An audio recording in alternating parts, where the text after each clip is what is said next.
Hey everyone, welcome. This is Abel. Today we're going to go over the new Mysterium and a little bit over the patch notes because the update did come out and now everything should be in full swing and effect. So at first, I did the Mysterium when it first came out yesterday, and then I completed it, and now we are going to be able to use the new feature.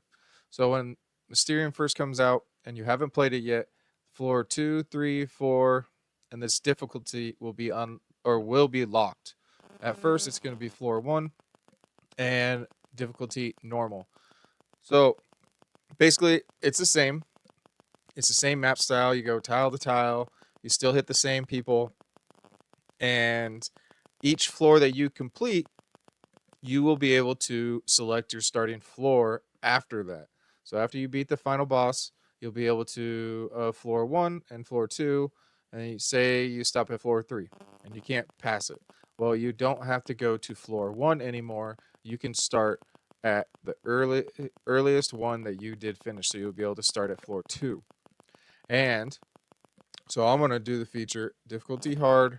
I finished it all, and I'm going to hit challenge for the first time, and then it should come right here. So this is what it's going to do.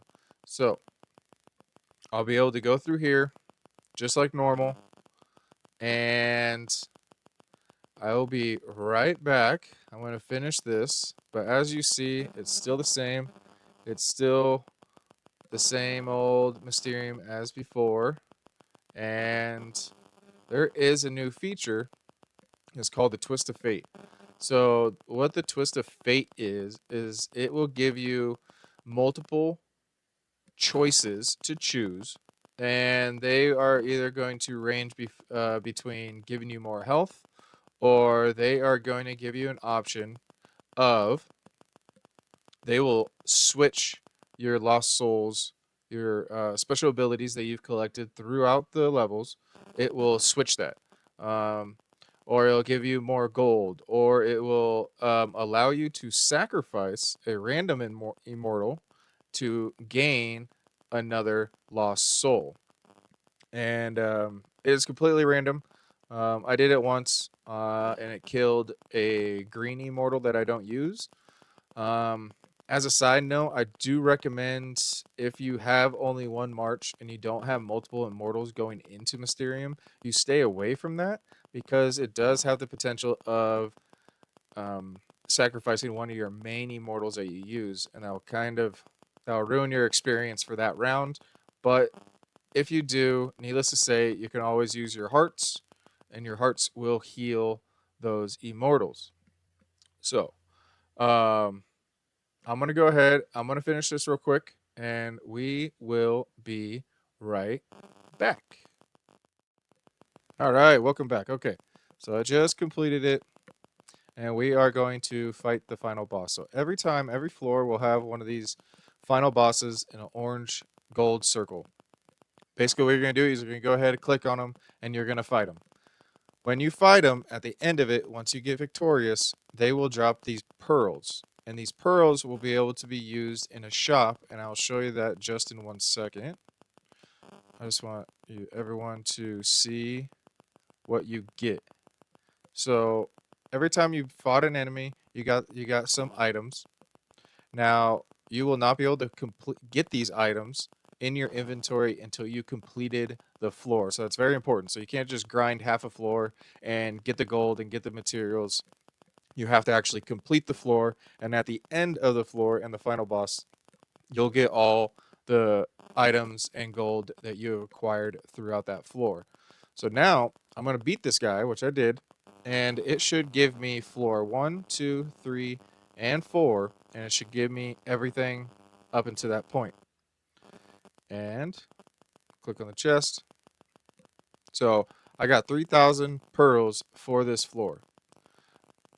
As a total of each floor going through them, you should get a total of 7,500 of these pearls. So moving forward, it should, and it gave me all the items that I want on this floor.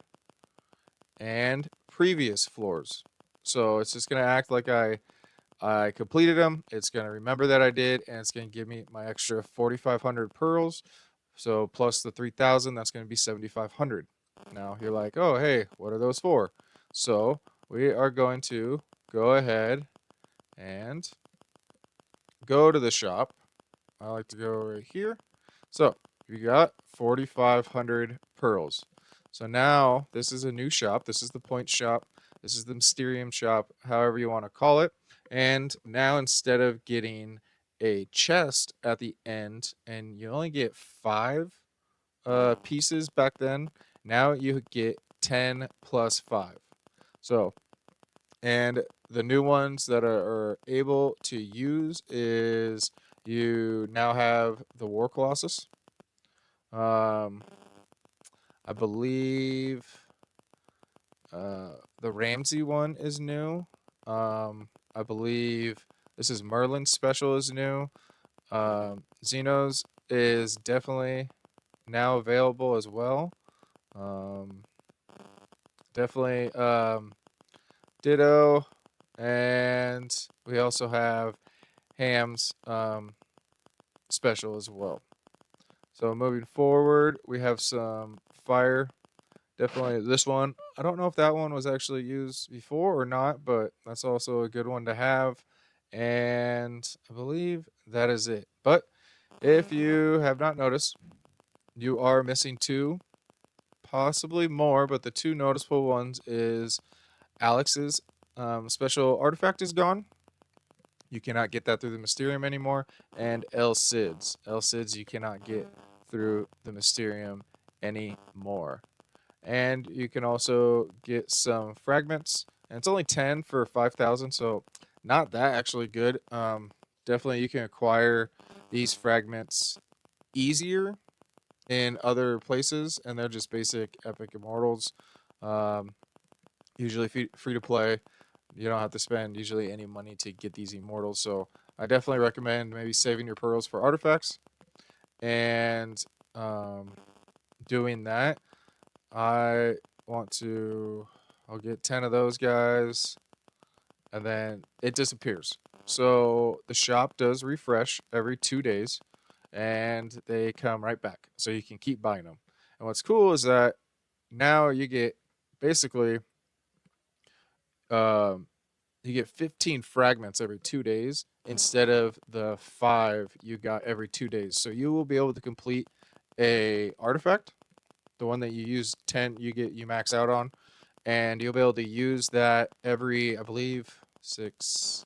So 6 cycles, so that's 12 days. So I think that's double the amount of time as before, because it used to be a whole month you only get one artifact, and now you'll get 2 artifacts in a month through the Mysterium shop.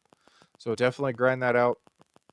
Actually, more like two and a half. But grind that out, and we'll see how that goes. I think it's a good upgrade. Everyone's bummed that Alex is gone and now Sid is gone, but don't fear.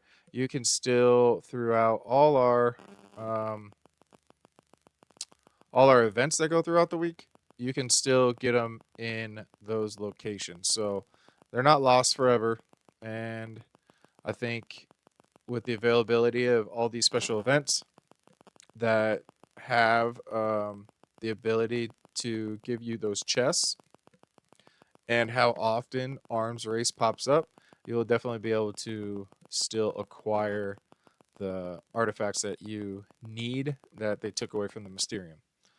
And going into that, there has been some new implementation. We are going to switch over to the patch notes, and so here we are at the patch notes. And basically what that is it tells you about the Mysterium shop, and there's some other things that did come about it but haven't been able to test them yet. So this just goes through the Mysterium shop as I showed you, and the new features that the Mysterium has done. Cycle reset, and challenges. It's just basically how I broke it down that once you pass level 1, Once you pass level 2, you can skip it, and basically you can just continue and do the last level the whole time, or the last floor that you've completed, and you don't have to do the previous floors again. And then we have the Well of Wisdom. Well of Wisdom is replacing the Triss. So no worries, it's still gonna be, you're gonna be throwing coins in a well. It's still gonna be the same Triss. It's still gonna be the same Triss shop. It's just they have upped the ante a little bit, and I believe now instead of single artifacts, you now, how this says is you will be able to select chests that have these immortals artifact fragments in them, and you'll be able to get ability stones in those chests as well. So that's going to be kind of cool. We're going to try that out for a little bit, and looks like, yeah, every 30 draws, you will get a guaranteed top prize, which usually is the skill stone that you select. And then going forward, we do have some changes to Frostbone or Frostborn, and we need to test these out a little bit. We are still in Zone 1. Gates don't open for another day or another 2 days. So we have yet to kind of battle. There's some servers in KVK right now that do have enemies in their starting zone, so they are trying that out. But I do want to definitely show you, where is it? Okay, so this one right here. So the first thermal tower of the Alliance must be placed within the safe zone of your faction. So it used to be throughout the whole deal is that if you have 0 towers, you can place it anywhere in the map. As long as you can see that location, you can jump alter your main castle over there. It'll give you vision, and then an R5 or R6 can place a tower right by you. So they have changed it now, is that you can't do that past your safe zone. So now you have to place your first tower at least in that safe zone, and then when you go to higher zones, zone 2 and zone 3, you are going to have to, what I like to call, string your towers in order to get to the place that you want to get to. I think it's a strategic implementation.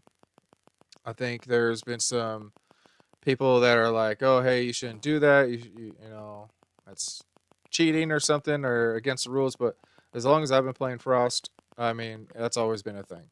So this is gonna be a cool little strategic thing. We're gonna see a lot of people, especially in Zone 3. We are going to see them string towers like crazy to get to the capital as fast as they can, and then they're just gonna build it. So I don't know if it's gonna change a lot, but that's definitely going to be one of the ones that you are going to want to know about when you are planning sieges in Zone 2 or Zone 3. And the shop that's after it, um, you can now get some different immortals, so that's kind of cool. I mean, they did a lot of visual things, and with the mail, they just kind of cleaned it up a little bit, so no big deal. Um, And then this one too is that city specialty emails no longer need to be claimed manually. Rewards will directly be sent to your backpack. This is for Frost as well. And basically, after a certain period of time, you occupy a city. You will be able to, you get rewards for occupying that city. It used to be you get a mail and you would have to click accept or claim, and then those items would go into your backpack. Now they would just automatically go in your backpack. So it's a little visual cleanup. It's kind of cool. If you didn't know about it though, it might be a little awkward, and you're like, "Hey, I'm not getting my items," but trust me, you are getting your items. You just don't. It's just doing it for you automatically. They did a little upgrade on a water immortal. Give her some more energy increase speed, so that's gonna be kind of cool. And dumbed down. They nerfed her special from 12 seconds to 9 seconds. I personally don't use her. I have not used her. I don't think I got her unlocked, but I don't have her maxed out. But I mean, maybe in the future videos we'll try to see what's going up and max these new immortals and see how well they're doing. But a big upgrade is that they have finally fixed or upgraded. They buffed the Wind Dragon. So basically, they have increased 10% on the healing upon a normal attack. So that's cool. That's basically for Hannibal with his artifact. It basically he just attacks like Alex, and so now he gets 10% more heal, or any troop of that matter, immortal that they're using. And the Wooden Dragon got a little buff over here when healing. Damage taken by the target is reduced from 5% per level to 3% per level, and the duration has been adjusted from 1.5 seconds to 3 seconds. So, gave it a little buff, did a little tweak to the skills. I think there's some wind marches out there that are pretty happy with this, and they've been asking for this for a long time. The stats seem like a little small, but I'm sure that they will do justice and they will actually work in the battle. So yeah, I mean that's a quick rundown of all the immortal or the patch notes just came out, and the update just got finalized. So I mean, honestly, that's going to be pretty cool to see how Frost is going to come about. So a recap: we went through the Mysterium. We went through all the new features that they do have. We went through the shop and what artifacts are there now and what aren't, and then how to use them and what to buy and how fast you can actually get these artifacts now um, for all your immortals that they do offer. So that's pretty cool. Auto feature is sweet. Everyone knows it was a little bit of a pain and a grind to get through Mysterium every 2 days. I always forgot, but now it's gonna be super cool. And yeah, so that's that. And we're gonna keep grinding, everyone. Keep leveling up your castles, and we'll check you out later. All right.